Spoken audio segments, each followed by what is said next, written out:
billionaire-life skylines that touch the clouds, supercars that dominate the streets, destinations engineered to impress the entire world. But today, we go deeper. Because true power is not always loud, and real wealth is not always visible. Today, we compare two radically different systems of influence. Dubai, the empire of spectacle and design, and Saudi Arabia, the empire of assets, resources, and quiet control. One shines in front of the camera. The other operates behind the curtain. So the question is simple. Does what we see truly represent where power lives? Comment power if you believe real wealth is not about showing off. Subscribe to Ultra Luxury Secrets so you don't miss what comes next. National wealth. The scale beneath the surface. What if the real measure of wealth isn't what appears in the skyline, but what sits silently inside balance sheets and resource vaults? At the national level, Saudi Arabia and Dubai operate on completely different dimensions. Saudi Arabia is not a city of wealth. It is a nation of power. With a nominal GDP exceeding $1 trillion, Saudi Arabia functions as a full-scale economic superstructure. Its wealth is reinforced by state-owned assets, sovereign reserves, and decades of oil dominance. Its financial weight is not just measured by yearly output. It is measured by control. Control over energy, control over resources, control over strategic capital.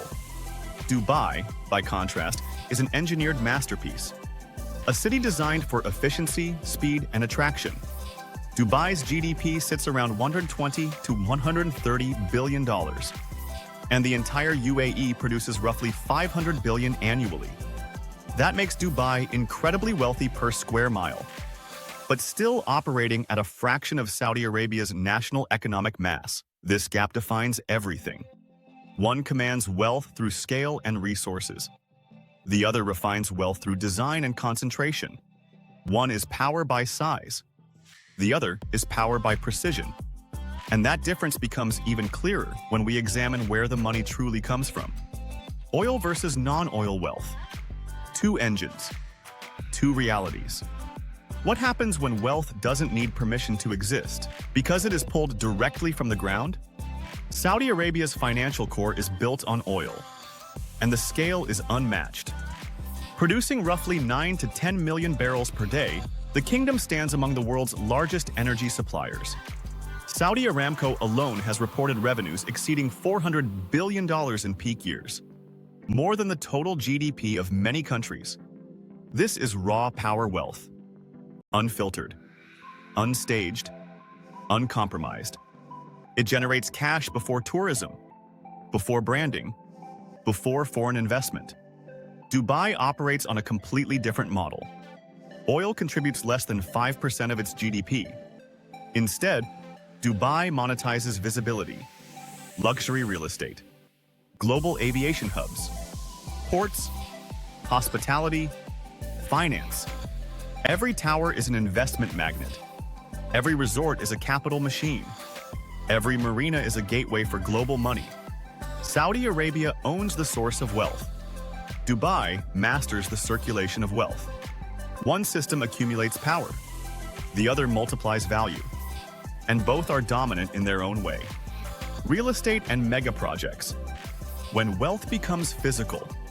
What if wealth wasn't stored in accounts, but poured into land, steel, and geography itself? Dubai turned real estate into its global signature. The Burj Khalifa isn't just architecture, it is a financial symbol, a vertical advertisement for capital. Palm Jumeirah wasn't just land reclamation. It was coastline turned into currency. Luxury towers, waterfront mansions, branded residences. Everything designed to attract money, monetize lifestyle, and recycle wealth endlessly. Saudi Arabia builds differently. It doesn't sell lifestyle. It constructs future dominance. NEOM alone carries an estimated target of $500 billion. A project meant to reshape geography itself. The Red Sea project spreads ultra-luxury tourism across untouched islands. Qiddiya builds entertainment on a national scale. Dubai builds to impress. Saudi Arabia builds to anchor power. One responds to market demand. The other engineers future systems. Which one lasts longer? Comment land if you believe real wealth is built on what you own, not what you sell. Sovereign funds.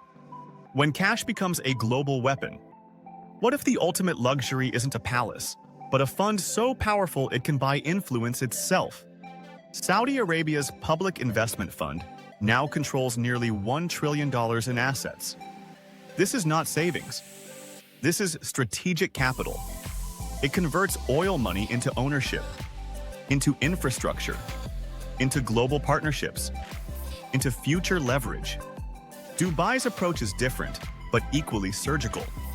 The Investment Corporation of Dubai holds over 1.47 trillion AED in assets, spread across banking, transportation, real estate, energy, and hospitality.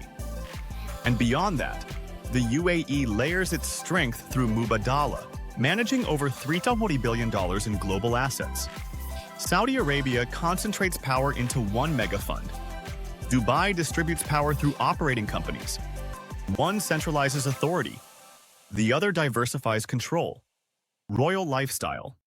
When luxury becomes infrastructure. In Dubai, royal wealth performs. Aviation fleets. Security formations.